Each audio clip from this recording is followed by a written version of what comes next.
Dalam kesempatan kali ini saya akan memaparkan aksi nyata penerapan filosofi pemikiran Ki Hajar Dewantara sesuai modul 1.1, antara lain. Yang pertama, perasaan sebelum melakukan perubahan di kelas. Kemudian yang kedua, ide atau gagasan yang timbul sepanjang proses perubahan. Ketiga, pembelajaran dan pengalaman dalam bentuk catatan praktik baik. Yang keempat, foto bercerita dari seluruh rangkaian pelaksanaan baik perencanaan, penerapan dan refleksi aksi nyata saya. Kemudian yang kelima adalah testimoni dari rekan guru dan murid yang terlibat dalam proses perubahan yang saya lakukan. Kemudian perasaan selama mengikuti pendidikan guru penggerak pada modul 1.1, saya merasa. Yang pertama, bahwa pembelajaran yang tadinya hanya berpusat pada guru padahal seharusnya pembelajaran berpusat pada anak sehingga anak kurang mengeksplor kemampuannya, kurang mandiri dan tidak memiliki kebebasan dalam berekspresi. Kemudian yang kedua, fokus pembelajaran yang tadinya hanya fokus pada materi saja sekarang saya menyadari bahwa guru bukan satu-satunya sumber belajar. Yang ketiga, sebelumnya guru tidak memahami banyak karakter murid namun sekarang saya menyadari jika ternyata karakter murid berbeda-beda.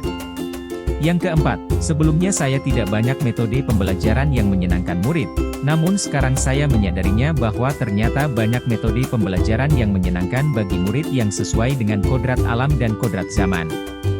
Saya banyak belajar tentang pemikiran Ki Hajar Dewantara sehingga saya dapat memperbaiki pembelajaran yang telah saya lakukan.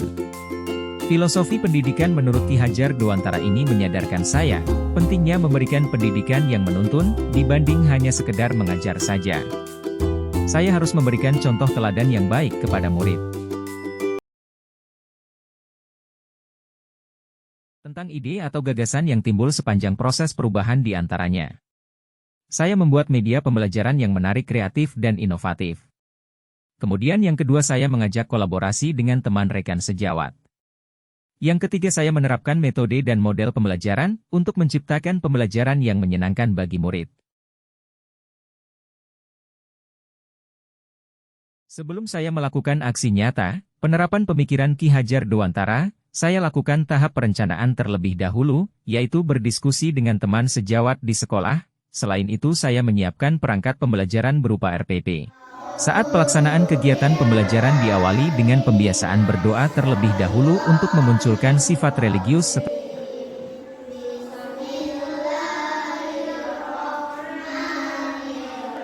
Setelah itu saya mulai menjelaskan tujuan pembelajaran yang ingin dicapai sampai dengan penjelasan cara kerja saat pelaksanaan diskusi kelompok.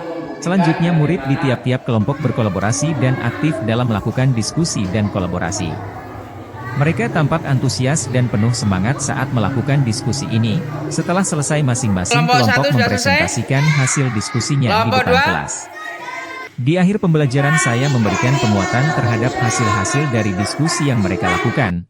Dari kegiatan pembelajaran tersebut saya harus melakukan refleksi apa saja yang menjadi tantangan dan solusi agar pembelajaran berikutnya lebih baik lagi. Adapun yang menjadi tantangan adalah, masih ada beberapa murid yang tidak mau bekerja sama dengan temannya, hanya diam saja, atau mengandalkan teman. Dan masih ada beberapa murid yang malu-malu saat presentasi ke depan. Solusi yang bisa saya berikan adalah, melakukan pembimbingan secara personal dan melatih mereka untuk berani berbicara di depan dengan membiasakan melakukan kegiatan serupa agar terbiasa dalam presentasi.